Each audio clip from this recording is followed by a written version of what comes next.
तो वो दिन दूर नहीं कि वही समय वापस आ जाएगा जो समय आजादी से पहले का था।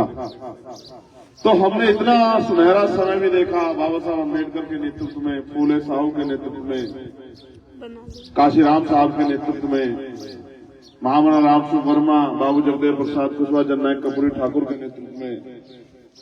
हमने ऐसा समय भी देखा सर छोटू राम के नेतृत्व में, मान्यवर दीना मान्य वाल्मीकि, मान्यवर काशीराम साहब के रूप में।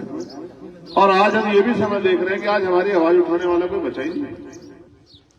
जहां बजट आता था हमारी हिस्सेदारी की बात होती थी, क्योंकि बजट किसी की जेब के पैसे, एक व्यक्ति की जेब के पैसे से नहीं आता, सरकार से नहीं आता। बजट हमारे टैक्स के पैसे से आता, जब सरकार को देते हैं आप और मैं सब लोग। उसका जो बजट बनता है वो पैसा हमारे ऊपर खर्च होना चाहिए हमारी तरक्की के लिए, लेकिन उस बजट से हमसे कोई सवाल ही नहीं पूछता, ना हमारा नेता पूछता, ना वो हमें देना चाहते, उनकी नीयत ही नहीं हमें देने की। तो आज आप महसूस करो, आपके उसमें शराब के ठेके तो खुलते हैं, लेकिन अच्छे स्कूल क्यों नहीं खुलते, अच्छे कॉलेज क्यों नहीं खुलते। मैं तो चिंतित हूं। चांद भाई यहां बैठे हैं, मैंने ताज्जुब माना कि बिजनौर इतनी मजबूत धरती रही है, लेकिन आज तक यहाँ एक बड़ा हॉस्पिटल नहीं बन पाया। ये बड़े ताज्जुब की बात है। यहाँ के किसी नेता को नहीं लगा कि यहाँ एम्स जैसा एक हॉस्पिटल होना चाहिए। बिजनौर के लोगों की भी जिंदगी की वैल्यू है। पहले बीच में गंगा थी, गंगा में एक वो पुल था, उसके बाद कई कई जगह से लोगों को रास्ते भी नहीं मिलते होंगे। कितने लोगों की जान गई, कितने लोग बर्बाद हुए, कितने लोगों ने अपने खोए होंगे, लेकिन यहाँ के नेताओं को लगा ही नहीं। जिस तरह की अवसर देखो, राजनीतिक शक्ति, political power is the master की राजनीतिक शक्ति, वो चाबी जो आपकी सारी समस्या का हल कर देगी। और साहब कहते थे जिनके पास दल नहीं होता उनके पास बल नहीं होता, जिनके पास बल नहीं होता उनकी समस्याओं का हल नहीं होता। आपकी जितनी समस्याएं लिफाफे में लिख के मुझे दे दो और फिर मेरे इस आंदोलन में हमारा साथ देना शुरू करो। आपको 75 साल हो गए आजाद हुए, 10 साल में अगर आपके यहाँ गरीबी जैसी कोई चीज रह जाए तो मैं काम करना छोड़ दूंगा, इस बात की गारंटी लेता हूँ आप लोग। गरीबी, बेरोजगारी, बेबसी, लाचारी, ये मकान बनाने में हमारी पीढ़ियां खपती हैं, पीढ़ियां तब जाके मकान बने जिनमें प्लस्तर नहीं। मैं तो गरीब परिवार से देखता हूँ। अभी मैं मिलक गया था, जहाँ वो बच्चे को गोली मार दी बाबा साहब के बोर्ड के नाम पे। प्रधानमंत्री जी बाबा साहब की जय जयकार करते हैं, हर जगह बाबा साहब की बात करते हैं। कोई भी कानून लाते हैं बाबा साहब का कोर्ट सबसे पहले जोड़ते हैं, क्योंकि उनको पता है कि अम्बेडकरवादी विरोध न करे। लेकिन एक बोर्ड के ऊपर 1.5 बीघा जमीन के ऊपर पुलिस ने सीधी गोली चला दी और एक बच्चा सोमेश, ये पूरा सर फाड़ के निकल की गोली, और 2 बच्चों को और गोली लगी, एक के पैर में, दोनों पैर में गोली लगी हुई। और उन माँ बहनों को पुलिस ने लाठियों से पीटा। वो पुलिस अपनी मर्जी से नहीं करती है, सब कुछ सब सरकार के सहारे में होता है। सरकार जो आदेश देती है उसी तरह से होता है। वरना आप देखो जिनकी सरकार है वो भी आंदोलन करते हैं। आपने कई अधिकारी देखोगे पिटते में। मैंने तो एक चुनाव के समय देखा, जब चुनाव चल रहा था उसका एमएलसी का, जिला पंचायत का, तो एक सीओ या एडिशनल था, उसको थप्पड़ मारा बीजेपी के एक नेता ने, कुछ भी नहीं हुआ। यहां अगर आपकी लाठियों का उन्होंने विरोध कर दिया तो आपने गोली चला दी। ये सब सरकार के इशारे में होता है। आज हम कमजोर हैं तो हमारी खाल खींची जा रही है, कल हम ताकतवर हो जाएंगे, ये अधिकारी कर्मचारी हमारे घर के बाहर खड़े होकर सलाम करेंगे। आज हम मजबूरी में उनके दफ्तरों में जाकर खड़े होते हैं, जबकि वो कर्मचारी हमारी सेवा के लिए इसमें तनख्वाह मिलती है। आपका अगर आप किसी को मेहनत मजदूरी करने के लिए लाते हैं, उसको पैसा देते हो, तो आप वो आपके हिसाब से काम करता है या आप उसके हिसाब से काम करते हो? आप बताओ भाई, किसके हिसाब से कौन काम करता है? जो पैसा देता है उसके हिसाब से काम होता है या जो पैसा लेता है उसके हिसाब से काम होता है? बताओ। तो यहाँ देखो, जिनको हम तनख्वाह देते हैं वो हमारे मालिक बन गए। हम उनके दफ्तरों में 2-2 घंटे खड़े रहते हैं, वो आराम से बैठ के फोन में गेम खेलते रहते हैं। जब उनका मन होता मिलते हैं, हमारे कागज को उठा फेंक देते हैं हमारे मुंह पे, और जो अधिकार हमारे बैठते वो नहीं देते। ये तब तक चलता रहेगा जब तक आप अपनी राजनीतिक हैसियत को नहीं समझोगे। ये लोकतंत्र है, आपके अंगूठे में ताकत है। और 2 तरह के नुकसान हो रहे हैं, मशीन के नुकसान, मशीन के फायदे तो नुकसान भी। एक मशीन आई तो मजदूरों की मजदूरी चली गई। जो काम 20 दिन में करते थे मजदूर, वो 2 दिन में मशीन कर देती है, आपकी जरूरत भी खत्म होगी। वहां ऊपर पुल बनता है, ऊपर जाकर मसाला गिर जाता है, कोई पूछने वाला नहीं, कोई कहने वाला नहीं। और जो कम पढ़े लिखे लोग हैं, जिनपे जो टेक्निकल नहीं है, जो आपके दस्तकार नहीं है, वो मेहनत मजदूरी कर सकते, तो उनकी मजदूरियां तो खत्म होगी। गांव में भी खत्म होगी। जिस गेहूं को आप 10 दिन में काटते थे खेत से, वो 1 दिन में कट के चला जाता है। तो अब तो कुछ भी नहीं बचा।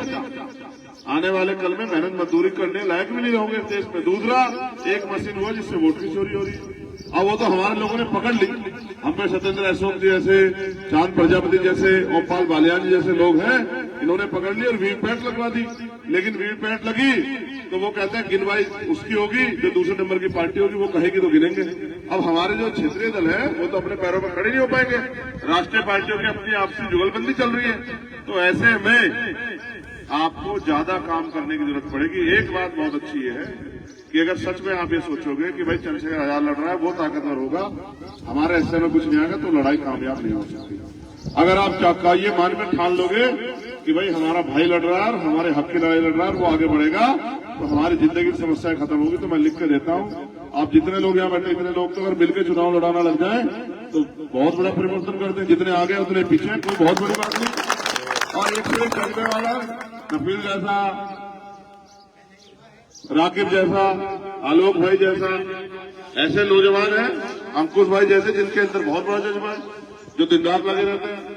मैं सच में सो जाता हूँ 3-4 घंटे। कुछ हमारे ऐसे नेता भी जो सोते ही नहीं बेचारे, मैं इसलिए सो जाता हूँ, मुझे सुबह उठ के काम भी करना होता है। कभी कभी ऐसा हो जाता है 2 घंटे की नींद मिलती है। लेकिन सच ये है, ये नींद नहीं, खून का एक कतरा भी अगर कुर्बान कर दे तो बाबा साहब का कर्ज नहीं उतार सकते हम लोग।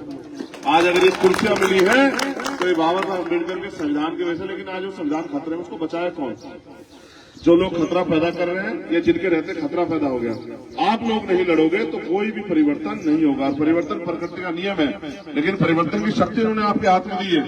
कोई इष्ट आके इस परिवर्तन नहीं कर सकता। जब आप अपनी समस्याओं को समझोगे और उनको खत्म करना चाहोगे तभी परिवर्तन होगा। इसलिए मैं आपसे अपील करता हूं, बहुत लंबी चौड़ी बातें आज नहीं करूंगा क्योंकि बहुत सारी जगह कार्यक्रम है। तो मैं आपसे बस ये अपील करता हूं कि जब इस बार आप गरीबी, बेबसी, लाचारी और गुलामी काटने का मन बना लें तो फिर अपने फोन का इस्तेमाल करें। जितने दोस्त, रिश्तेदार, साथी रहते हो, एक तरफ वो है, मैं आपको बस आकलन बता देता हूँ। चुनाव वोट तो आप देते आए, चुनते भी आए। आपने यशवीर साहब को वोट दिया, यशवीर साहब ने वोट हमारा लिया और गला भी हमारा ही काटा। जितना बड़ा नुकसान यशवीर साहब ने दिया है, इतना बड़ा नुकसान तो शायद जो है भारतीय जनता पार्टी भी सीधे से हमें नहीं दे पाई। और मोशन रिजर्वेशन का जो बिल उन्होंने फाड़ा, जिसकी वजह से लाखों करोड़ कर्मचारी डिमोट हुए और एक तो हमारा बैकलॉग बिल्कुल मर गया, और जो कहा हम जो सुपर सीट हो जाते थे हम लोग रोस्टर की वजह से, वो भी खत्म हो गया। तो नई नियुक्तियां बंद होगी। और फिर जब हमारा आदमी वहां बैठा ही नहीं सिस्टम में तो करेगा क्या? हम तो बहुत दिनों से कहते आ रहे हैं कि promotion reservation SC ST OBC के लोगों को मिलना चाहिए। हम क्या यहाँ कूड़ा उठाने के लिए, हम क्या यहाँ झाड़ू लगाने के लिए, हम क्या यहाँ जो है चाय पिलाने के लिए, हम क्या फाइल उठाने के लिए पैदा हुए हैं? हम भी तो देश में राजकाज में हिस्सेदारी हमारी भी तो है, हम भी तो राजकाज करने के लिए पैदा हुए। हम क्यों नहीं कुछ लोग बैठेंगे? भाई जिनका आदमी देखो बहुत है यहाँ, SSP आदेश देगा तो CO को, एडिशनल को, SHO को, कांस्टेबल को, सबको करना पड़ेगा। और जब हम सुपर सिटी नहीं होंगे, हमारा आदमी नहीं जाके बैठेगा वहां, तो हमारे लिए पॉलिसी कौन बना देगा? जब हमारी तरफ से कोई बोलेगा ही नहीं तो हमारी चर्चा कहाँ होगी? जब आपकी गली की समस्या को जाके रखेगा नहीं प्रधान से, तो प्रधान क्यों आपके यहाँ काम कराने लगा? इसलिए मैं आपसे कह रहा हूं कि बहुत जिम्मेदारी से हमें इस लड़ाई को लड़ना है। दूसरा, आपने जसवंत सिंह जी को आपने कहा भाई रिजर्व सीट है तो आपने इनको अजमा लिया, तो अब इनको अजमा लो क्योंकि मोदी जी को भी ताकत देनी है। फिर क्या हुआ? जसवंत सिंह साहब ऐसे थे, वो जिस पार्टी से थे वो तो अपना मुंह भी नहीं खोल पाए। वहां तो कोई अगर दलितों का नाम ही लेते तो भी बहुत बड़ा वो हो जाएंगे। तो उनको भी आपने ताकत देके देखी। फिर तीसरी बार आपको लगा कि भाई अब तक आपने इनको मौका नहीं दिया था, गिरीश साहब को अब इनको मौका दे दो। आप ईमानदार से बताओ, 5 साल में एक बार आया आपके यहाँ पूछने में क्या हाल है आपके? MP आप किसने चुनते हो? जो आवाज आपको उठानी है, रोना चिल्लाना हो तो खुद भी चोरो चिल्ला लो। नेता इसलिए तो चुनते हो 18-20 लाख लोग मिलके कि ये जाके पार्लियामेंट में हमारे हितों के लिए, हमारे हकों के लिए सरकार के सामने सवाल रखेगा। सरकार जो है हमारे हितों को जो है, जो हित हमें नहीं मिल रहे, अधिकार नहीं मिल रहे, उन अधिकारों की जो है व्यवस्था करके देगी। तो मैंने तो 5 साल में कभी सुना नहीं उन्होंने कहा हो कि भाई यहाँ इंडस्ट्रियल एरिया का लग जाए तो यहाँ के नौजवानों को रोजगार मिल जाएगा, जैसे हरिद्वार में लगाया आपके पड़ोस में। उन्होंने तो कभी मैंने सुना नहीं कहा कि एक एम्स का हॉस्पिटल बन जाए, बालिकाओं के लिए, बच्चों के लिए इंटर कॉलेज या डिग्री कॉलेज की व्यवस्था हो जाए, या कोई यूनिवर्सिटी बन जाए। मैंने तो कभी नहीं सुना कि भाई आपके यहाँ और कोई समस्या ऐसी हो जाए, पर्यटन की या किसी चीज की, इससे रोजगार पैदा हो। तो भाई अगर आपकी वोट लेके अपना ही तनख्वाह और पेंशन की व्यवस्था करनी है तो बहुत लोगों ने कर लिया। अगर आपके अपने बच्चों के लिए कुछ करना, मनरेगा की बात कर रहे थे, मनरेगा में खर्चा तो रोज है, लेकिन आप कह रहे थे रोजगार मिलेगा 100 दिन, चलो 100 दिन की बात है, 100 दिन में दे रहे, 25 दिन में दे रहे अब तक, और मनरेगा का पैसा भी नहीं दे रहे आप। पेंशन के नाम पे देखो जेब कटाई कैसी होती है, 500 रुपए पेंशन देते हैं, वृद्धा विधवा विकलांग, वो भी सबको नहीं देते। जो 60 साल से ऊपर की माँ होगी है, मेहनत मजदूरी करके उसने अपना पेट काट लिया, अब कहाँ जाएगी भाई, वो बुजुर्ग कहाँ जाएगा। तो 500 रुपए में तो सच है कि सर्दी में जूता नहीं आता सही, ठीक है। तो इसका मतलब आप तो गरीबों के साथ यहाँ मजाक कर रही है, तब तक चलता रहेगा जब तक कुर्सी पे पैसे वाले लोग बैठे रहेंगे। ये भी एक षड्यंत्र है। लोकतंत्र में जनता का राज होना चाहिए था, जनता के बीच से गरीब के बेटे को भी अवसर मिलना चाहिए था, लेकिन जैसा राजतंत्र में राजा महाराजा राज करते हैं, ऐसे ही आज पैसे वाले लोग राज कर रहे हैं, और पैसे वाले लोग राज करेंगे, गरीब अपनी जिंदगी में कोई परिवर्तन ना महसूस करे, हो जाएगा, क्योंकि पैसे वाले तो पैसे वालों के हैं। तो अगर आपको भी अपनी जिंदगी परिवर्तन चाहिए तो आपने अपने बीच के व्यक्ति को मौका देना पड़ेगा। तो मैं आपसे अपील करूंगा, फोन उठाओ और लोगों को फोन करो, अपने दोस्तों रिश्तेदारों को समझाओ, पैसे वालों के मुकाबले गरीब इस बार ये तय करके बैठे कि हमें इस बार नगीना से एक बढ़िया मजबूत ताकत बना के चंद्रशेखर आजाद के हाथों को और अपने हाथों को मजबूत करना। और जब भी आप ये कर लोगे फिर आपको कोई किसी की समस्या नहीं रहेगी, फिर बाकी की लड़ाई तो लड़ना चंद्रशेखर आजाद काम, फिर वो दिखाएगा कि उसमें हुनर क्या है। अभी तो वो सड़क पे है, फिर वो बताएगा कि वो क्या कर सकता है, फिर आप देखना कि लड़ाई कैसे लड़ी जाती है, फिर आपको पता लगेगा कि अधिकार दाब के बैठने वाले मजबूत हैं या अधिकारों के लड़ने वाले। इस देश में तो कहते हैं सेनापति मजबूत हो तो सेना तो बड़ी से बड़ी जंग जीत जाती है। आप एक बार पढ़ के देख लेना, भीमा कोरेगांव 1 जनवरी 1818, पेशवा के 30,000 सैनिक थे। जब उन्हें पता लगा कि जंग किससे है, जंग पता लगे कि भाई महारों से है, तो नेतृत्व कौन कर रहा है, कि नेतृत्व कर रहा है गणपत महार। तो 2,000 लोगों ने तो लड़ने से ही मना कर दिया, बोले नहीं नहीं, गणपत अगर नेतृत्व कर रहा है तो हम नहीं लड़ेंगे, वो नहीं बख्शेगा। गणपत के अगर सामने आए तो मौत निश्चित है, फिर कोई मतलब नहीं। तो गणपत अगर नेतृत्व कर रहा हम नहीं लड़ेंगे। तो 2,000 लोग तो वैसे ही चले गए, 500 लोगों का मुकाबला नहीं कर पाए, 28,000 आए, 28,000 सिमटे गए। मैं आपको इसलिए बता रहा हूं कि नेतृत्व का बहुत फर्क होता है। एक नेतृत्व हमारा ऐसा था कि केंद्र सरकार की जब पैर कपवा देता था, और जिस दिन 2006 में साहब चले गए उस दिन के बाद हमारी हालत है कि जो चाहे हमारी बहन बेटी को अपमान कर दे, जो चाहे हमारी खाल खींच ले, और जो चाहे हमारे अधिकारों की पुड़िया बना के अपनी जेब में रख ले, हम चिल्लाते रहते हैं। अब आप बताओ, जब सरकारी नौकरी नहीं रहेगी, जब आरक्षण सरकार न हो तो आरक्षण का क्या आचार करोगे भाई? सरकारी नौकरी में तो आरक्षण है। आप SC/ST पे 2 अप्रैल को बाहर आए थे ना सब लोग निकल के कि बचाओ बचाओ बचाओ। तो जब सारी सरकारी नौकरी प्राइवेट हो जाएगी और प्राइवेट में आरक्षण नहीं, तो भाई आपके बच्चे को कौन बैठने देगा? पाल प्रजापति के कश्यप के बच्चे को, सैनी जाट गुजर के बच्चे को, चमार वाल्मीकि पासी धोबी कोरी के बच्चे को कौन बैठने देगा? राजभर के सैन के विश्वकर्मा के बच्चे कौन बैठा देगा कुर्सी पे? तो अगर आप कुर्सी के पीछे खड़ा होना चाहते हैं तो आप पीछे खड़िए, और कुर्सी बैठना चाहते हैं तो भाई कीमत अदा करो। कीमत इसी तरह आती है लोकतंत्र में कि अपनी ताकत बनाई जाती है। मेहनत करो, बोलना सीखो, जवाब देना सीखो, सवाल खड़े करो, जो आए उसे पूछो कि जब हम पे जुल्म होता है तो आप कहाँ रहते हैं? जब हमारी हाथरस में हमारी बेटी को मारा जाता है, जब रामपुर मिलक में हमारे भाई के गोले से उड़ाया जाता है, जब औरैया में हमारे भाई को मारा जाता है, जब आप कहाँ उतरे? जब NRC का मामला आता है, CA का मामला आता है, जब तबलीगी जमात का मामला आता है, निजामुद्दीन मरकज का मामला आता है, मौलाना साद का मामला आता है, कलीम सिद्दीक का मामला आता है, अल्ताफ का मामला आता है, नासिर जुनैद का मामला आता है, हिजाब का मामला आता है, तब तो चंद्रशेखर आजाद खड़ा होता है, गोली भी खाता है, लाठियां भी खाता है, मुकदमे भी चलता है। अब आप आगे हो तो भाई आपका हमारा क्या रिश्ता? जब चुनाव के बाद आप हमें 5 साल भी नहीं पूछते हो। तो जब आप सवाल पैदा करोगे तब उनकी टांगे कांपेगी, तब उनको समझ आएगा कि अब जनता समझदार हो गई है। और जिस दिन जनता समझदार होगी फिर उन्हें किसी की जरूरत नहीं पड़ेगी, फिर उनकी तरक्की के रास्ते खुल जाएंगे। तो मैं आपसे अपील करूंगा, बताओ हमारा चुनाव निशान क्या है? जोर से बताओ, क्या है हमारा चुनाव निशान? बताओ। तो इस गरीबी की जिंदगी को बदलना है, नहीं बदलना है? बदलना है। अपने हक अधिकार चाहिए नहीं चाहिए? संविधान की रक्षा करनी नहीं करनी है? तो इधर भी देखो फिर जल्दी, क्या लिखा है बताओ, क्या लिखा है बताओ। तो लोकतंत्र में तो असल जो मंदिर है वो जहां से सारे समस्या हल होती है वो सत्ता है, और सत्ता मिलेगी संघर्ष करके, और संघर्ष करने के लिए साधन संसाधन की जरूरत होती है। जो पैसों के आधार पर राजनीति करते हैं वो पैसा खर्च करते हैं, फिर पैसा कमाते हैं, अपने घर में बैठ जाते हैं। तो मेरी आपसे अपील है, इस लड़ाई में माननीय काशीराम साहब जो सहारा देगा इशारा देगा, चाहे 1 रुपए की मदद करो, लेकिन इस लड़ाई में मदद जरूर करो, जिससे कि इस लड़ाई को हम मजबूती से लड़ पाए।